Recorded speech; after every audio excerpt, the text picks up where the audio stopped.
Imagina volver al pueblo de tu infancia y descubrir que la muerte sigue pasando cada noche por tu ventana. Sé que en estos tiempos es imposible creer en maldiciones de brujas, pactos oscuros o rituales de magia. Pero esto que quiero contaros sucedió cuando era un niño. No pretendo que nadie me crea, ya que es lo que yo viví y con eso me vale. Pero todo se remonta a mi infancia, una época donde todo te marca de por vida. Mando este relato al arcano, por si quiere darle visibilidad, pero no busco popularidad. Creo que puede ser un video que sirva para que la tierra de mi familia, Galicia, sea conocida en todo el mundo, sobre todo por quienes están interesados en las historias de brujas reales, sus maldiciones y lo que pueden provocar con sus pactos prohibidos. Mi historia comenzó en los veranos que pasaba con mis abuelos en Combarro, un pequeño pueblo pesquero donde las casas huelen a sal y las noches son tan oscuras que parece que el tiempo se detiene. Allí, entre hórreos, piedra mojada y la humedad del mar, escuché por primera vez el nombre de Maruxa da Lama, la meiga que, según decían los viejos, había hecho un pacto con la Santa Compaña y había sobrevivido para contarlo. Recuerdo una noche en particular. El cielo estaba cubierto y ni una estrella se atrevía a mirar hacia el pueblo. Mi primo Bryce y yo salimos a escondidas de la casa con una linterna vieja y la idea absurda de encontrar algo raro cerca del cementerio viejo. Estábamos obsesionados con las historias de los mayores, esas que hablaban de almas en pena que desfilaban en fila, vestidas de blanco y portando velas encendidas. Aquella noche vimos algo. Lo primero fue el sonido, un murmullo lejano, como un rezo que el viento arrastraba por entre los árboles. Luego, el olor, incienso y tierra húmeda. Y después, la luz. Una línea de luces pálidas que avanzaba por el sendero entre las cruces. Personas que no tocaban el suelo, que caminaban en silencio absoluto. Yo quería correr, pero algo me tenía clavado al suelo. Fue entonces cuando vi a Maruxa da Lama. Estaba al final de la procesión, vestida de negro, con una vela apagada entre las manos. No caminaba, flotaba. Su mirada se cruzó con la mía, y aunque estaba lejos, sentí un frío helado en el pecho. Bryce me tiró del brazo. Corrimos sin mirar atrás. Al día siguiente, Bryce no despertó. Los médicos dijeron que habría sido una crisis respiratoria, un ataque nocturno, sin explicación aparente. Escuché decir a los adultos. Pero yo sabía lo que había visto. Sabía que la Santa Compaña se había llevado a mi primo y que Maruxa, la meiga del pueblo, había sido quien guió la procesión aquella noche. Durante mucho tiempo, nadie volvió a mencionar el día en que Bryce nos dejó. Mi familia regresó a Madrid antes de que terminara el verano, y aunque mis padres hicieron todo lo posible por convencerme de que solo había sido un accidente, yo sabía que algo no cuadraba. Las imágenes de aquella procesión espectral no se borraron de mi cabeza, y el rostro helado de Maruxa da Lama se me aparecía cada vez que cerraba los ojos. Pasaron los años, pero el miedo no se fue. Se convirtió en una obsesión silenciosa. Volví a Combarro cuando cumplí 16. No fue fácil convencer a mis padres, pero logré pasar el verano otra vez con mis abuelos. Por fuera fingía querer revivir aquellos años inocentes, pero por dentro sabía que había vuelto por una razón: descubrir la verdad sobre Maruxa. La gente seguía hablándole con respeto, casi con miedo. Vivía en una casa antigua, al borde del bosque, en la parte más alta del pueblo. Nadie se atrevía a pasar cerca de su puerta, y los niños no jugaban en su calle. Algunos decían que era bruja, otros que simplemente estaba loca. Pero yo sabía lo que vi aquella noche y estaba dispuesto a probarlo. Comencé a seguirla. Al principio fue difícil. Maruxa salía poco de día. Solo la veía algunas tardes, cuando caminaba descalza hasta el cementerio viejo con una cesta cubierta por un pañuelo negro. Me escondía entre las piedras, agachado como un niño que juega al espía, pero con el corazón golpeándome el pecho como un tambor de guerra. Nunca se cruzaba con nadie, nunca hablaba, pero yo empecé a notar cosas extrañas. A veces, el aire se enfriaba cuando ella pasaba. Las gaviotas callaban, y una vez vi a un gato negro seguirla en silencio durante varios metros, como si obedeciera una orden muda. Una noche decidí seguirla de verdad.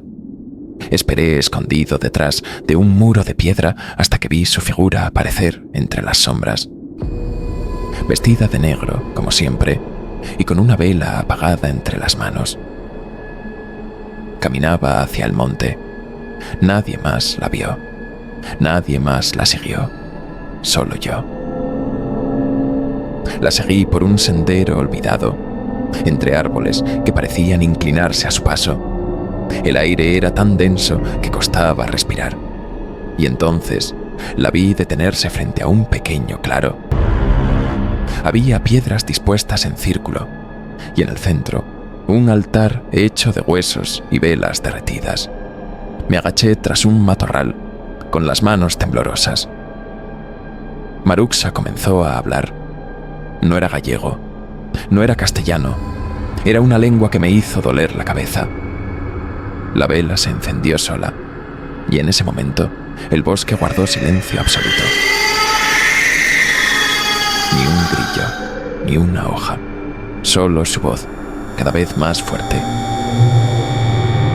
Y entonces lo vi, un espíritu, una figura alargada, cubierta por una túnica blanca, con los ojos vacíos y la boca cosida. Caminaba en círculo, arrastrando una cadena, y detrás de él, otros 5, 10, todos con velas, todos sin rostro, todos flotando. La santa compañía. Sentí que iba a desmayarme, pero me mordí la lengua para no gritar. Maruxa alzó los brazos, y una de las figuras se inclinó ante ella. En ese instante supe que no solo la guiaba, era su dueña. La había convocado, y entregaba algo a cambio. El espíritu recibió una pequeña caja de madera que ella dejó en el altar. Luego, todos desaparecieron, uno por uno, como si se esfumaran con el viento. Corrí. No recuerdo cómo bajé al pueblo, ni cómo llegué a la casa de mis abuelos. Solo recuerdo el sudor, el miedo y la certeza absoluta de que había visto algo prohibido. Pero no paré ahí. Al día siguiente, volví al claro, a plena luz del día. El altar seguía allí, pero la caja había desaparecido. En su lugar, había marcas en el suelo, como si alguien hubiese sido arrastrado, y una pequeña medalla. La reconocí al instante. Era de Bryce. La había llevado siempre al cuello. Una medalla de San Andrés, regalo de su madre. La levanté con manos temblorosas. Estaba manchada de tierra y algo más oscuro. Regresé con ella al pueblo, pero no conté nada. Nadie me habría creído. La guardé en una caja de metal, como un secreto, como una prueba.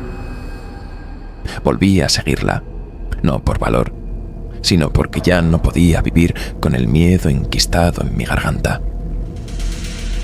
Era otra noche sin luna, con el cielo encapotado como si el mundo entero supiera lo que estaba a punto de ocurrir. Me escondí entre los mismos muros, con los mismos nervios, pero esta vez con la medalla de Bryce apretada en el bolsillo, como un amuleto, como un testigo mudo de que lo que vi fue real. Maruxa apareció, puntual, como si supiera que yo estaría allí, vestida de negro, con la vela entre las manos. Caminaba hacia el monte, igual que la primera vez. Pero esta vez yo no era un niño indefenso. Esta vez iba a enfrentarla. El ritual comenzó igual que antes. El bosque cayó en silencio. Las piedras del altar relucían con la cera vieja y la humedad. Y cuando la Santa Compañía comenzó a materializarse, lo supe. Iba a hacerlo de nuevo. Iba a entregar algo, tal vez a alguien. Salí de entre los arbustos antes de pensar lo que hacía. Tenía el corazón en la boca y las piernas a punto de ceder, pero mi voz salió firme. Detente. La procesión espectral se desvaneció en un segundo, como si mi sola presencia rompiera el hechizo. Maruxa giró lentamente la cabeza. Sus ojos no tenían edad, ni ira, ni miedo. Solo un vacío tan profundo que sentí que me tragaba desde dentro. «Sé lo que hiciste», grité, sacando la medalla del bolsillo y mostrándosela como si fuera una cruz frente a un demonio. «Esto es de mi primo, Bryce. Lo dejaste en el altar. Lo mataste». El viento sopló fuerte, pero ella no dijo nada. Caminó hacia mí, lenta, como si flotara. Con cada paso, sentía el suelo temblar bajo mis pies. «No entiendes nada, niño», susurró, con una voz que parecía salir de todas partes y de ninguna. «Acompaña non escolle ao azar, e ti fuches marcado aquela noite». Sus palabras me golpearon como un trueno. Aquella noche, la noche en el cementerio, con Bryce, intenté hablar, pero mi garganta se cerró. Maruxa alzó una mano, huesuda, con las uñas largas y negras. «Bryce non era o único no claro», dijo, y su voz se volvió más grave, como si el bosque entero hablara por ella. «Ti tamén estabas alí, e ti fuches escollido». Retrocedí, tambaleándome. Recordé el frío en el pecho aquella noche, la mirada de Maruxa cruzándose con la mía desde la distancia. No podía ser. Yo había escapado. Yo estaba vivo. «Non», balbuceé, apretando la medalla con tanta fuerza que me cortó la piel. «Yo no hice ningún pacto. Tú mataste a Bryce». Maruxa sonrió, una sonrisa sin dientes que me heló la sangre. «Acompaña leva o que lle pertence, pero ti eras o verdadeiro prezo. A medalla non era de Bryce, era túa, e cando a colaches, selaches o pacto». Mi mente se nubló. La medalla. La recordaba colgada del cuello de Bryce, pero ¿y si estaba equivocado? Busqué en mi memoria, desesperado. La noche en el cementerio, la linterna, el miedo, y entonces lo vi, claro como el agua. Yo llevaba una medalla igual, San Andrés, regalo de mi madre. Pero después de esa noche, nunca la volví a encontrar. Maruxa se acercó más. Su aliento olía a tierra húmeda y flores marchitas. Su mano se cerró sobre la medalla, rápida como una serpiente. Intenté resistirme, pero su fuerza era imposible. Cuando la soltó, algo quemó mi palma. Una marca, una línea oscura, en forma de cruz torcida. «Non todos os pactos son para pedir», susurró. «Algúns son para atar. E ti, coa túa curiosidade, xa es parte da compañía». El bosque giró a mi alrededor. Caí de rodillas, con la piel helada y los ojos llenos de lágrimas. Maruxa volvió al altar sin mirarme y apagó la vela con los dedos. Todo desapareció. La luz, el altar, ella. Como si nunca hubiese estado allí. Volví al pueblo caminando como un sonámbulo. Nadie me vio entrar en casa. Nadie preguntó por qué temblaba. Y cuando desperté a la mañana siguiente, la marca seguía en mi mano. Pero no era lo único. En mi mesita de noche, donde nunca la había dejado, estaba mi medalla. La mía, idéntica a la de Bryce, manchada de tierra y algo más oscuro.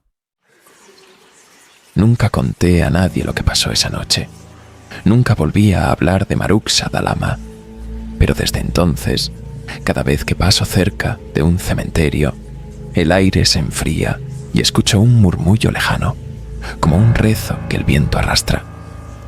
Miro mi palma y la marca parece latir, como si algo dentro de mí estuviera esperando. No sé cuánto tiempo me queda, no sé qué significa ser parte de la compañía, pero cada noche, cuando cierro los ojos, veo a Maruxa en el claro y sé que ella siempre supo que yo volvería. Porque el pacto no empezó cuando la enfrenté. Empezó la noche en que un niño curioso miró donde no debía. Por eso mando este relato al canal del Arcano, no para buscar fama, ni likes, sino para advertir, para que si alguna vez veis una luz entre los árboles o escucháis pasos flotando sobre la tierra mojada, no sigáis el sonido, no busquéis respuestas, porque la Santa Compañía camina por Galicia, y hay quienes, como Maruxa, aún pactan con ella. ¿Creéis que una bruja puede marcar a un niño para siempre? ¿Pensáis que un pacto puede sellarse sin que lo sepas? ¿Qué haríais si descubrierais que la medalla que encontrasteis siempre fue vuestra? Comentad y creed lo que queráis. Yo ya tengo mi sentencia, y mientras escribo estas líneas, siento que esta noche volverán a pasar por mi puerta.